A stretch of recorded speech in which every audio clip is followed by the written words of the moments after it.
नमस्कार, इशारों इशारे में आपका स्वागत है। आज जो बात हम बोलने वाले हैं उसमें किसी इशारों की ज़रूरत नहीं है। गुस्सा आता है मुझे गुस्सा आता है क्योंकि वो लोग जो है वो आराम से घूम सकते हैं उन प्लेसेस पे, बट मुझे सेफ रहना पड़ेगा, मुझे मेरे कपड़े अच्छे रखने पड़ेंगे, मुझे अपनी बातें कम करनी पड़ेंगी ताकि मेरा रेप ना हो, जबकि उनकी गलती है मेरी।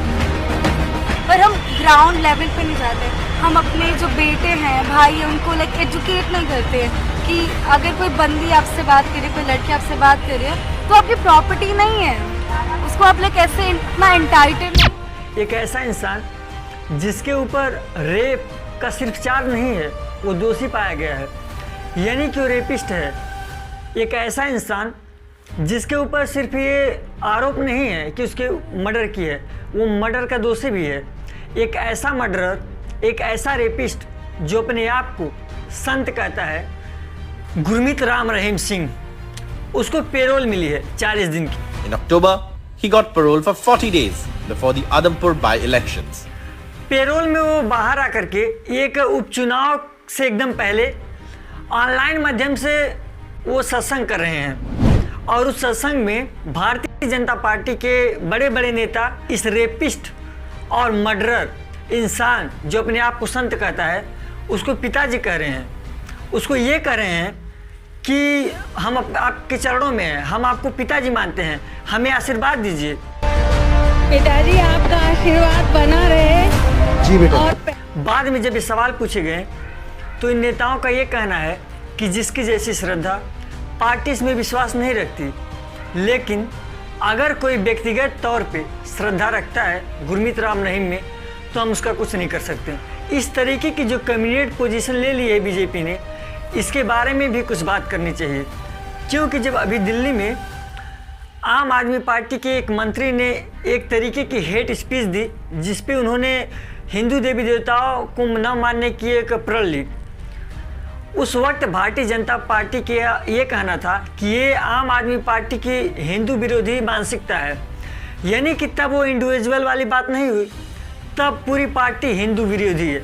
और यहाँ जब आपकी महापौर, उप महापौर, बड़े बड़े नेता हरियाणा में जब चरण वंदना करते हुए दिख रहे हैं, जब एक रेपिस्ट और मर्डरर का पापा दिख रहे हैं, रेपिस्ट और मर्डरर का आशीर्वाद चाहते हैं, तब आप ये कह रहे हैं कि उनकी व्यक्तिगत राय है। ये दोनों चीज़ें कैसे संभव है? इन सब के बीच आइए कांग्रेस पार्टी की बात करें। इस पूरे मसले पर एकदम चुप पकड़ ली है कि कहीं उपचुनाव में नुकसान न हो जाए, कहीं राजनीति में नुकसान न हो जाए। क्योंकि गुरमीत राम रहीम जो है, भले ही रेपिस्ट और मर्डर हो, इनका रसूख बहुत है इलाकों में, तो कहीं ऐसी बात न बोल दें कि जिसकी वजह से उनको नुकसान हो जाए। इस चक्कर में ना तो बहस में भाग रहे हैं और ना ही कोई बयान दे रहे हैं। तो आज ये तय करना पड़ेगा सबको कि बतौर समाज क्या अभी नॉर्मल हो गई है कि रेप के दोषी करार किए गए लोगों को रिहा कर दिया जाएगा और एज पर प्रोसीजर होगा।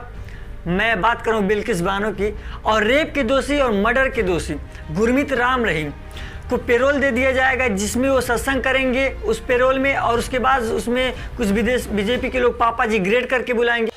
पिताजी आपका आशीर्वाद बना रहे। जी बेटा। और जेल जाने के बाद वो संस्कारी हो गए, उससे पहले वो संस्कारी क्यों नहीं थे? कि अगर आप छोड़ भी दे रहे हो और उसके बाद अगर आप उनको मिठाई खिला रहे हो, उनको हार पहना रहे हो, तो इनका क्या मतलब है? आप 4 लोगों को और दावत दे रहे कि आप रेप करो और हम इसे छोड़ देंगे। क्या बतौर समाज हमको ये कबूल है?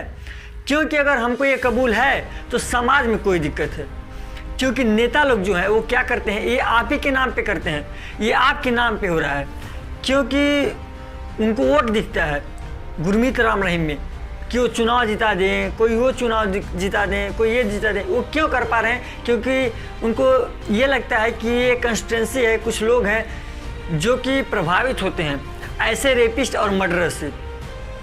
इस वजह से उनको ये लगता है कि बहुत ज़रूरी है कि उनके पक्ष की बात करने की।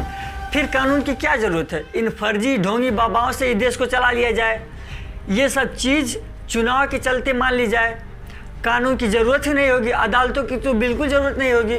ये सवाल बतौर समाज आज सबको अपने आप से पूछना पड़ेगा, क्योंकि ये आपके नाम पे राजनीति हो रही है। क्या आपको ये मंजूर है? क्योंकि अगर ये आदर्शवादी रूप से देखा जाए तो ये कानून के अधीन नहीं आता, ये न्याय के अधीन नहीं आता, और सबसे बड़ी बात ये इंसानियत के अधीन नहीं आता।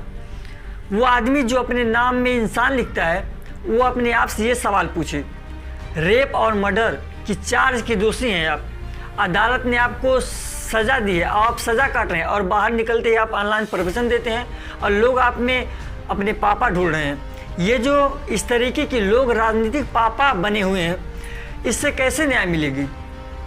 क्योंकि जितनी बार बतौर समाज हम इसको नॉर्मलाइज कर देते हैं, इसको साधारण मानते हैं, उतनी बार हम उन छत्रपति जी जो एक पत्रकार थे जिनकी मृत्यु हो गई थी, जिनको मारा गया था 2002 जेल में, जाने के बाद वो और बाद में संस्कारी हो गए, 2019 उससे में पहले वो उनको संस्कारी क्यों नहीं गुरमीत थे? राम रहीम को कि इसके अगर बारे आप में छोड़ भी दे रहे हो और उसके Last बाद year, अगर the आप Dera उनको Singh मिठाई head was खिला रहे हो, also उनको convicted हार along पहना with रहे 4 हो, तो others for इनका क्या hatching a मतलब है? आप conspiracy 4 to लोगों kill को Dera आज manager दावत दे रहे Ranjit कि आप Singh in रेप करो और हम इसे 2002. छोड़ In दें। 2019, Ram Rahim and 3 others were also convicted for the murder of a journalist in 2002. हम उनके साथ अन्याय कर रहे हैं, उनकी आत्मा को तड़पा रहे हैं, उनके परिवारजन जो हैं अंशुल छत्रपति, उनके साथ अन्याय कर रहे हैं और उन सारी महिलाओं के साथ अन्याय कर रहे हैं जिनके साथ इस आदमी ने रेप की है और ये इसका दोषी है। भारत की अदालत ने इनको दोषी करार किया।